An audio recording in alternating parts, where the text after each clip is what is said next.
नमस्कार, सुप्रभात news MP के संध्या समाचार में आपका स्वागत है। खबर को शुरू करने से पहले आप सभी से निवेदन है कि इस वीडियो को लाइक करके चैनल को सब्सक्राइब जरूर करें। तो चलिए शुरू करते हैं आज शाम की मुख्य खबरें। पातालपानी कालाकुंड हेरिटेज ट्रेन शुरू करने के लिए रेलवे को अच्छी वर्षा का इंतजार। प्रदेश की एकमात्र हेरिटेज ट्रेन जो यात्रियों को महू से कालाकुंड पातालपानी की वादियों का सफर करवाती है, उसे फिर से शुरू करने के लिए रेलवे अच्छी वर्षा का इंतजार कर रहा है। इसके बाद ही इसे शुरू किया जाएगा। उम्मीद की जा रही है कि 15 जुलाई से रेलवे इसे शुरू कर देगा। रेलवे द्वारा 2018 में इस ट्रेन को शुरू किया गया था। बाद में इसे अत्याधुनिक विस्टा डोम कोच लगाए गए थे। इस ट्रेन में अब 120 से अधिक यात्री सफर करते हैं। अभी रेलवे ने इसके विस्टा डोम कोच और पावर कार को मेंटेनेंस के लिए भेजा है। रेलवे के जनसंपर्क अधिकारी खेमराज मीना के अनुसार ट्रेन को चलाने के लिए हमारी तैयारी पूरी है। मुख्यालय से आदेश आते ही इसे शुरू कर दिया जाएगा। इस साल अभी तक अच्छी वर्षा नहीं हुई, रास्ते के झरने भी शुरू नहीं हुए हैं। इंदौर जबलपुर उड़ान हुई निरस्त, लोग परेशान। देवी अहिल्याबाई होलकर अंतर्राष्ट्रीय एयरपोर्ट से उड़ान के निरस्त होने का सिलसिला जारी है। शनिवार सुबह इंदौर से जबलपुर जाने वाली उड़ान को निरस्त कर दिया गया। इससे यात्रियों को परेशानी का सामना करना पड़ा।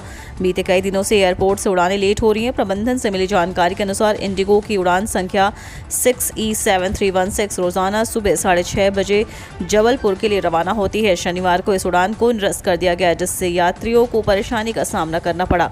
कंपनी ने तकनीकी गड़बड़ी का हवाला देकर उड़ान को निरस्त करने की बात कही, लेकिन सूत्रों का कहना है कि संभवतः कम यात्री मिलने पर उड़ान को निरस्त कर दिया गया है। इसमें बुकिंग करवा चुके यात्रियों को रिफंड और री बुकिंग करने का विकल्प दिया गया है। मूक्स कोर्स की परीक्षा लेगा एनटीए, क्रेडिट पॉइंट देगा विश्वविद्यालय। राष्ट्रीय शिक्षा नीति के तहत मैसिव ओपन ऑनलाइन कोर्स करवाने का फायदा विद्यार्थियों को मिलेगा। पहली बार इन कोर्स में क्रेडिट पॉइंट रखे हैं जो विद्यार्थियों के मुख्य पाठ्यक्रम की परीक्षा परिणाम में जोड़े जाएंगे। विशेष बात यह है कि इन परीक्षा को करवाने का जिम्मा शिक्षा मंत्रालय ने नेशनल टेस्टिंग एजेंसी को दिया है, मगर क्रेडिट पॉइंट देने का काम संबंधित विश्वविद्यालय के पास है जिन्होंने पाठ्यक्रम डिजाइन करवाया है। देवी अहिल्याबाई विश्वविद्यालय ने जुलाई से शुरू होने वाले 6 ऑनलाइन पाठ्यक्रमों में क्रेडिट पॉइंट रखे हैं। मीटर रीडिंग के तुरंत बाद बिजली उपभोक्ता तक पहुंचेगा मैसेज, कर सकेंगे त्वरित भुगतान। अब मोबाइल पर मैसेज मिलते ही बिजली उपभोक्ता तुरंत बिल जमा कर सकेंगे, किसी तरह का इंतजार नहीं करना पड़ेगा। मध्य प्रदेश मध्य क्षेत्र बिजली कंपनी ने भोपाल शहर में इंस्टेंट रीडिंग व्यवस्था लागू कर दी है। इसके तहत बिजली कर्मी रीडिंग लेंगे और उसी समय ऑनलाइन माध्यमों से सिस्टम में अपलोड कर देंगे। जैसे ही बिल अपलोड होंगे, स्वतः ही उपभोक्ताओं को मैसेज चले जाएंगे। अभी तक ऐसा नहीं होता था। रीडिंग लेने और उसे सिस्टम में अपलोड करने के लिए 2 से 3 दिन का समय लगता था। कर्मचारी एक बार उसे अपलोड करते थे और दूसरी बार में अधिकारी सत्यापित करते थे, तब जाकर उपभोक्ता बिल भर पाते थे। इस प्रक्रिया में कई बार उपभोक्ता को 2-2 बार मैसेज चले जाते थे। गोवा सहित कई ट्रेनों की बढ़ेगी रफ्तार, इस महीने लागू हो सकता है नया टाइम टेबल। रेल यात्रियों के लिए राहत भरी खबर है। ट्रेन लेट होने की शिकायत से उन्हें जल्द मुक्ति मिलने वाली है। झांसी रेल मंडल से गुजरने वाली 50 से अधिक ट्रेनों का टाइम में जुलाई में बदल सकता है। ट्रेनों की रफ्तार 110 से 130 किलोमीटर प्रति घंटे तक बढ़ेगी। इस बदलाव से ट्रेनें पूर्व निर्धारित समय से पहले ही गंतव्य स्टेशन तक पहुंच जाएगी। रफ्तार बढ़ने से ट्रेनें पहले आने लगेंगी, सफर का समय भी कम होगा, जिससे यात्रियों के समय में बचत होगी। रेलवे के अधिकारियों की माने तो ट्रेनों की अधिकतम रफ्तार 110 से 130 किलोमीटर प्रति घंटे होने जा रही है। इससे ट्रेन में 3 से लेकर 35 मिनट तक पहले पहुंचने लगेंगे। इन ट्रेनों में शताब्दी, संपर्क क्रांति, गोवा एक्सप्रेस, तमिलनाडु समेत 11 जोड़ी मुख्य ट्रेनें भी शामिल हैं, जिनके समय में बदलाव होगा।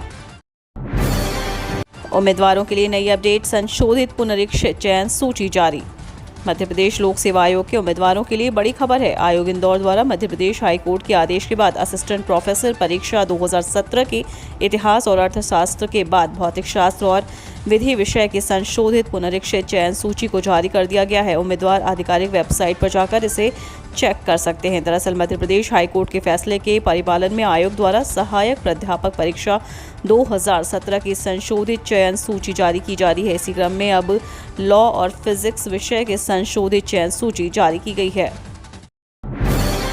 भोपाल में कोरोना संक्रमण दर 7% के करीब, फिर भी मास्क को लेकर हैं लापरवाह लोग। कोरोना की 3 लहर देख चुके भोपाल के लोगों को जैसे कोरोना से डर ही नहीं लग रहा। भोपाल में कोरोना के 20 नए मरीजों की पहचान हुई है। कुल 295 सैंपल्स की जांच में इतने मरीज मिले हैं। इस तरह संक्रमण दर 6.77% रही। इससे एक दिन पहले शहर में 40 मरीज मिले थे। हालात ये हैं कि भोपाल में पिछले 5 दिन से कोरोना के संक्रमण दर के 6 से 11% के बीच बनी हुई है। इसके बाद भी लोग लापरवाह बने हैं। भीड़ भाड़ वाली जगह में कोई भी मास्क नहीं लगा रहा। उधर ओमिक्रॉन के नए शब्द वेरिएंट्स आने की वजह से मरीजों की संख्या लगातार बढ़ रही है। नए कारोबारी सप्ताह में सोना 52,000 से 53,000 के बीच रहने की उम्मीद। भारत में सोने पर बेसिक इंपोर्ट ड्यूटी को 7.5% से बढ़ाकर 12.5% कर दिया गया है। इसके असर से अंतर्राष्ट्रीय गिरावट के बावजूद घरेलू वायदा बाजार में सोने के भाव बीत रहे कामकाजी सप्ताह में 3% बढ़ गए, जबकि कॉमेक्स पर सोने के भाव $1,800 के निचले स्तरों को तोड़ चुके हैं। अंतर्राष्ट्रीय बाजार में इस सप्ताह में कीमत 2% टूटकर $1,794 प्रति औंस पर पहुंच गई है। अमेरिकी बेंचमार्क ट्रेजरी यील्ड 3% पर है, जबकि अमेरिकी डॉलर इंडेक्स में मजबूती बने रहने से अंतर्राष्ट्रीय बाजार में सोने के भाव में दबाव बना हुआ है। एमपी में 3 साल में बन जाएंगे 21 फ्लाईओवर। जानिए किन शहरों में मिली निर्माण की मंजूरी। मध्य प्रदेश के निवासियों को बड़ी सौगात मिली है। प्रदेश में जल्द ही 21 फ्लाईओवर बनाए जाएंगे। इसके लिए केंद्र सरकार फ्लाईओवर निर्माण में लगने वाली राशि देगी। राज्य सरकार भूमि अधिग्रहण का खर्च उठाएगी। मध्य प्रदेश के लिए ये 21 फ्लाईओवर केंद्र ने सेतु बंधन योजना में स्वीकृत किए हैं।